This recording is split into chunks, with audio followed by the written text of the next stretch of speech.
Perseus of Macedonia with 44,000 men, and Rome's Lucius Aemilius Paulus Macedonius with 38,000 men participated in the Battle of Pydna in 168 BCE.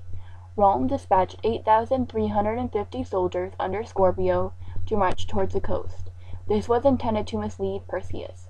Scorpio's men turned south and crossed the mountains.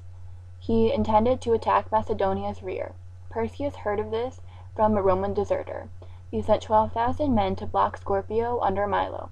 In the battle following, Milo lost, so Perseus moved his men north. At 3 p.m., Macedonia advanced. This is not what Sun Tzu recommends. He recommends that you attack when the enemy has low morale and is possibly disoriented. Basically, in the morning.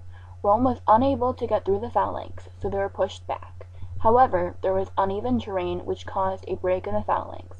Rome's small, no longer than 2 feet sword used for close combat, and stronger, heavier armor were able to take advantage of this. The entire battle lasted less than 1 hour.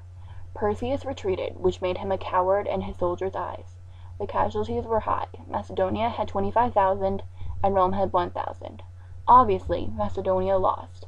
This broke Macedonia's power, causing them, in time, to lose the Third Macedonian War. Spears were very important to Macedonia because they were needed in order to form the steel wall for the phalanx. Their secondary weapon was a short sword that was not much better than a dagger. The Macedonian soldier had light armor, which proved a disadvantage against the Roman stronger armor. The shield for non-phalanx members were 62 to 74 centimeters in diameter. They were slightly arched in the center, made of either bronze or iron.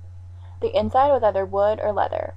The phalanx soldiers carried a small shield on their shoulder blades. The official weapon for Rome is a sword called gladius. This is generally 18 to 24 inches long, which allowed it to be smaller and therefore easier to manage. In addition to the sword, they used a pilia, which could be used as a javelin. The pilia was adopted from the Semit hill tribes. The tunic of a Roman soldier was of red or of off-white wool. Senior commanders wore white cloaks. Armor was not standardized, so people were able to obtain armor from other soldiers or other family members. Romans wore a short toga called a cuirass under their armor. Macedonian uniforms were very similar. The Treaty of Phoenice was formally in the Macedonians' favor. Macedonia got to keep Illyria, their main conquest during this war. However, Philip dissolved his alliance with Hannibal. This was not very difficult for Philip because not much came of this alliance. Philip also agreed to give up the territory of Parthenope. One could say that this treaty partially caused the Second Macedonian War. The Second Macedonian War ended with the Battle of Cynoscephalae with a Roman victory. Philip still had his life and his throne, but he had to give up all claims to Greece and their territories. Philip's youngest son was held hostage, so Philip would comply.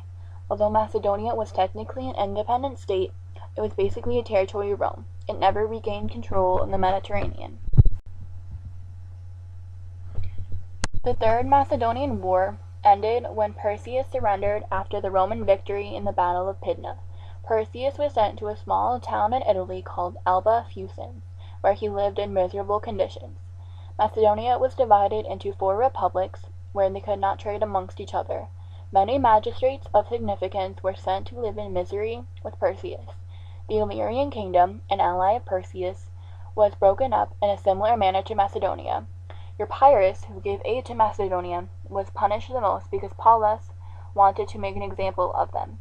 Paulus invaded and destroyed 70 towns, taking gold and silver, as well as killing and enslaving numerous people.